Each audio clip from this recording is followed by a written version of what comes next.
네. 오늘 저희가 함께 들여다볼 자료들은요, 한국 언론의 좀 독특한 시스템, 바로 이 기자단에 대한 심층 분석입니다. 네, 당신이 보내주신 이 자료들을 쭉 보니까 이 시스템이 왜 가끔 성체와 문지기들 이렇게 비유되는지 좀 감이 오더라고요. 그렇죠. 단순히 정보 요약을 넘어서요, 이 오래된 시스템이 지금 당신이 보는 뉴스에 어떤 영향을 미치는지 그 속을 좀 파헤쳐보는 게 이번 딥다이브의 목표입니다. 맞습니다. 이 자료들의 핵심 주장은 기자단이라는 게 그냥 기자들 모임이 아니라 정보 접근 자체를 통제하는 상당히 강력한 비공식적 카르텔처럼 작동하고 있다는 거예요. 카르텔이요? 좀 세게 들리는데요? 네, 그 시작은 식민시대 기자클럽이었고 군사정권 때는 이걸 언론 통제 수단으로 썼거든요. 아, 그랬군요. 근데 민주화가 된 다음에는 이게 기성 언론사들이 자기들의 어떤 기득권, 그러니까 정보 접근의 우위를 지키는 방식으로 좀 변모했다는 분석입니다. 이게 저널리즘의 원래 이상과는 어떻게 다른지 구체적으로 좀 보시죠. 그렇군요. 역사를 보면 참 아이러니하네요.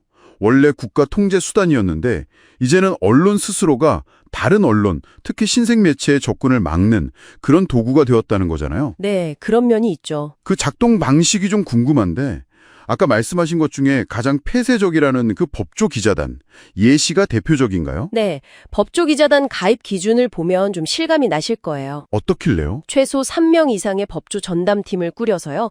6개월 이상 꾸준히 기사를 써야 하고요. 6개월이요? 그것도 쉽지 않은데. 그리고 더 중요한 건 기존 회원사 3분의 2 이상의 찬성을 받아야 가입이 됩니다. 잠깐만요. 3분의 2 찬성이면 거의 기존 회원사들이 사실상 투표로 새로운 경쟁자의 진입을 막을 수도 있다는 거네요. 바로 그 점이죠. 그래서 신생 매체나 좀 규모가 작은 매체에게는 거의 넘기 힘든 장벽 같은 거예요. 아, 실제로 그래서 비회원 매체는 판결문 같은 기본적인 공공정보 접근에도 어려움을 겪는 경우가 많다고 합니다. 정말요? 판결문 같은 건 그냥 공개되는 거 아닌가요? 원칙적으로는 그런데 취재편이나 접근상에서 차이가 나는 거죠. 심지어 어떤 공공기관은 그거 기자단 통해서 알아보세요. 이렇게 얘기하기도 한대요. 기관까지요? 이건 사실상 카르텔을 용인하는 거나 다름없는데요? 네, 그래서 정보 접근권이 공평하지 않다는 비판이 계속 나오는 겁니다. 시스템이 좀 제대로 작동 안 하는 사례들도 흥미로운데요. 2012년이었죠? 그때 새로 생긴 종합 편성 채널, 그 종편들이 청와대 기자단 가입하려고 했을 때 일이 있었잖아요.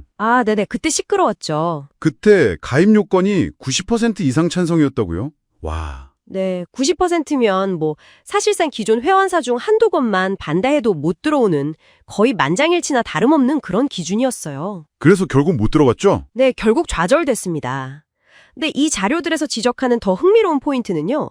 그때 종편들이 이 폐쇄적인 시스템 자체를 바꾸려고 하기보다는 제2의 풀 기자단, 그러니까 자기들만의 또 다른 그룹을 만들 수 있게 해달라고 요구했다는 점이에요. 아, 정말요? 그건 좀 의외인데요?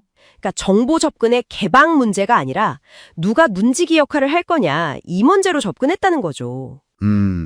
최근 대통령실 브리핑 문제도 좀 짚어봐야 할 것 같아요.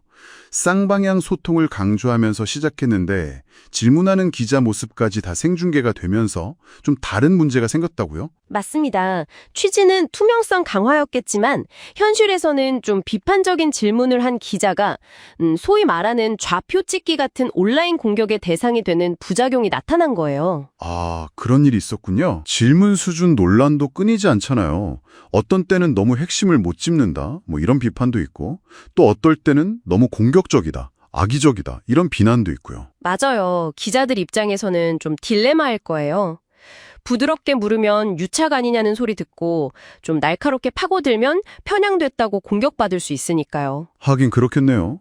근데 여기에 더해서 대통령실 기자단 가입 기준이 명확하게 공개되지 않고 최근에 특정 성향으로 분류되는 매체가 좀 불투명하게 추가됐다는 논란까지 있으니 이게 전문성보다는 혹시 정치적인 고려가 작용하는 거 아니냐, 이런 의심까지 나오는 거죠. 네, 이런 모든 상황들이 결국에는 한국 언론 전반의 신뢰도 문제하고 직결된다고 봐야 합니다. 신뢰도요? 네, 자료에도 나오지만 2022년 로이터 저널리즘 연구소 조사 결과를 보면 한국 뉴스 신뢰도가 조사 대상 46개국 중에서 40위였어요. 거의 최하위권이죠. 40이요? 와, 생각보다 훨씬 심각하네요. 물론 뭐 여러 가지 이유가 있겠지만 이 기자단 시스템이 만들어내는 정보의 어떤 독점 구조, 또 소위 받아쓰기 저널리즘 관행, 그리고 권력과의 유착 의혹 같은 것들이 낮은 신뢰도의 주요 원인 중 하나로 계속 지적되어 왔거든요. 이렇게 소수의 기성 언론 중심으로 정보가 돌다 보면 여론의 다양성이 좀 위축되고 또 권력을 감시하는 언론 본연의 기능도 약해질 수 있다는 우려가 큰 겁니다. 참여정부 시절 그러니까 2000년대 초중반에 이런 문제들을 해결하려고 개방형 브리핑룸 같은 거 시도했었잖아요. 네, 맞아요. 시도가 있었죠. 근데 그때 언론계의 반발이 엄청나서 결국 실패로 돌아갔던 기억이 나는데 그래도 최근에 법원이 법조 기자단의 그 배타적인 운영 방식에 좀 제동을 거는 판결을 내렸다고 하더라고요. 이건 좀 의미 있는 변화의 신호로 볼 수 있지 않을까요? 네, 그 판결은 상당히 중요합니다. 물론 기자단에도 엠바고, 그러니까 보도 시점 조율 같은 순기능이 있다는 반론도 없는 건 아닙니다. 아, 그런 면도 있긴 하죠. 하지만 그런 일부 순기능이 현재의 폐쇄적인 카르텔 구조 전체를 정당화할 수는 없다는 게 이 자료들의 기본적인 시각인 것 같아요. 그렇군요. 네. 그래서 핵심은 정보 접근에 있어서 그 패러다임 자체를 원칙적으로는 개방하고 아주 예외적인 경우에만 제한한다는 쪽으로 바꿔야 한다는 거고요. 그리고 언론계 스스로 내부 문화를 바꾸려는 노력이 필요하다는 겁니다. 원칙적 개방, 예외적 제한. 네. 공공정보는 기본적으로 모든 언론에게 열려 있어야 하고 접근 제한은 정말 불가피할 때 아주 명확하고 합리적인 기준에 따라서만 이루어져야 한다는 거죠. 어떻게 하면 지금처럼 기득권을 지키는 배타적인 모임이 아니라 시민의 알 권리를 위해서 협력하는 개방적인 시스템으로 이걸 재창조할 수 있을까?